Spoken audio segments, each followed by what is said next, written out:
बिस्मिल्लाहिर्रहमानिर्रहीम। अस्सलाम वालेकुम। आज का हमारा टॉपिक है प्लाट या मकान की खरीदारी करते वक्त आपने किन बुनियादी बातों को मद्देनजर रखना है। अब प्लाट या मकान जब आप खरीदते हैं तो उसमें सबसे अहम जो डॉक्यूमेंट होता है उसको फर्द कहते हैं। देखिए, आम तौर पे हम ये करते हैं कि हम मालिक मकान या प्लाट उससे हम उसकी रजिस्ट्री की कॉपी ले लेते हैं और उसकी बुनियाद पे ही हम उससे तमाम मामला तय करते हैं। अब आपने कभी भी अगर ज़िंदगी में ख़रीदारी की नौबत आती है तो आपने मालिक से इस बात का तकाजा करना है कि आप मुझे एक फ़र्द ला के दें। अब फ़र्द जो है उसमें जब आपको ला के देगा तो फ़र्द के अंदर आप देखेंगे कि जितने रकबे का आपके साथ वो मुआहदा कर रहा है।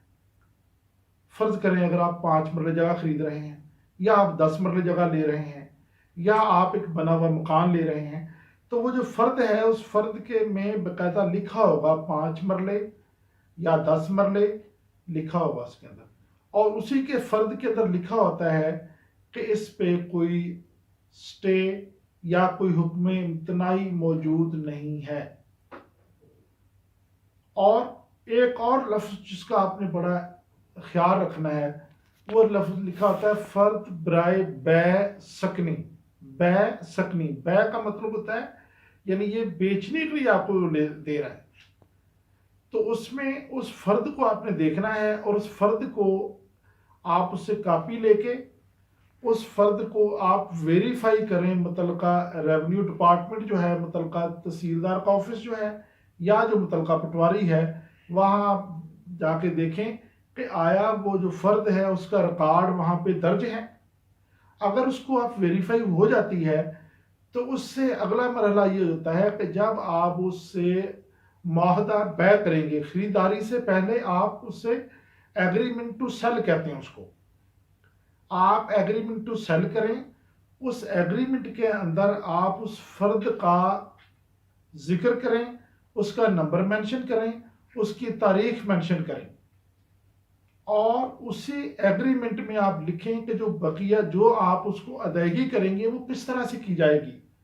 कोशिश करें कभी भी आप अदायगी कैश की सूरत में ना करें। अदायगी जो है बेहतरीन सूरत होती है कि आप अदायगी पे ऑर्डर की शक्ल में करें, क्योंकि वो बज़िया बैंक ट्रांजैक्शन होगी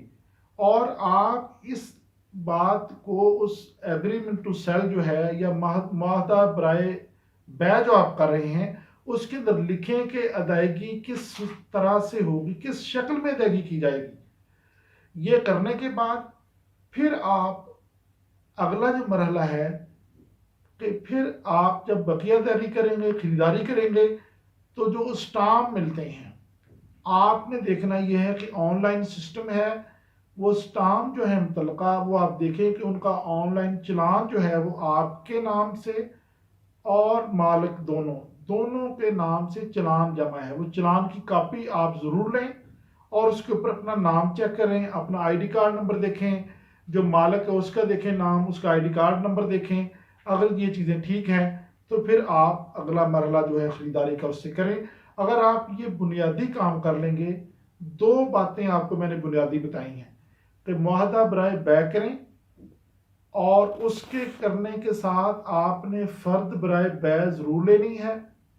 उसका रिकॉर्ड मुतलका रेवेन्यू जो ऑफिस है,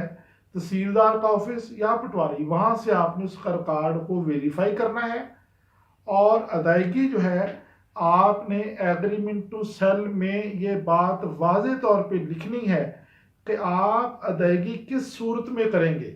और अगर मालिक जो है वो ज़िद भी हो, आप कोशिश करें कि अदायगी कभी भी कैश की सूरत में ना करें। और जो फ़र्द है उसके अंदर आपको मैंने जो 2-3 अहम नुक्ते बताए हैं कि आपने पढ़ना है कि उसमें कोई हुक्म इम्तनाई मौजूद नहीं है, फिर ऊपर लिखा हो कि फ़र्द बराए बै सकनी जारी की गई, اور تیسری بات آپ نے دیکھنی ہے کہ جتنا وہ آپ سے اگریمنٹ کر رہا ہے 5 مرلے 10 مرلے 1 کنال،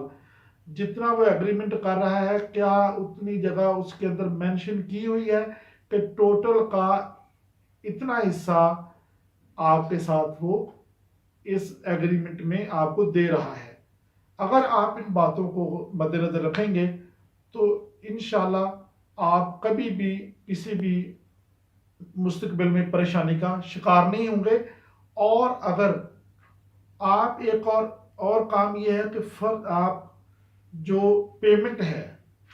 اگر آپ اس کو عام طور پہ یہ ہوتا ہے کہ ذریعہ لوکل کمیشن ہوتی ہے یا ہم جو ہمارے ڈیلر ہوتے ہیں ان کے تھرو دے دیتے ہیں یا جو ہمارے قریبی کوئی اسٹاف فروش ہے وہاں سے ہم کروا لیتے ہیں. تو ایک آپشن آپ کی فرد برائے روبرو کی آپشن بھی ہوتی ہے. روبرو میں یہ ہوتا ہے کہ آپ متعلقہ آفس میں جاتے ہیں، وہ دونوں پارٹی جو ہے خریدار اور مالک دونوں وہاں پہ وہ فوٹو لیتے ہیں، دونوں کو سائن لیتے ہیں اور اس کو متعلقہ ریونیو آفیسر جو ویریفائی کرتا ہے کہ جی یہ مالک ہے، اس نے پیسے لے لیے اور یہ خریدار اس نے پیسے دے دیے اور میں اس بات کی تصدیق کرتا ہوں. یہ میں بات بتا رہا ہوں، یہ آپ نے کبھی ہمارے جو کچھ آفسز ہیں جیسے ایل ڈی اے کا آفس ہے یا کہیں اور کسی آپ سوسائٹی میں جاتے ہیں، بعض سوسائٹیز میں اس طرح کے معاملات ہیں، جبکہ لوکل سوسائٹیز میں ایسا کچھ نہیں ہے. وہاں آپ نے ان باتوں کو بہت خصوصی طور پہ ان پہ غور کرنا ہے اور پھر انشاءاللہ آپ کبھی بھی کسی مسائل سے دوچار نہیں ہوں.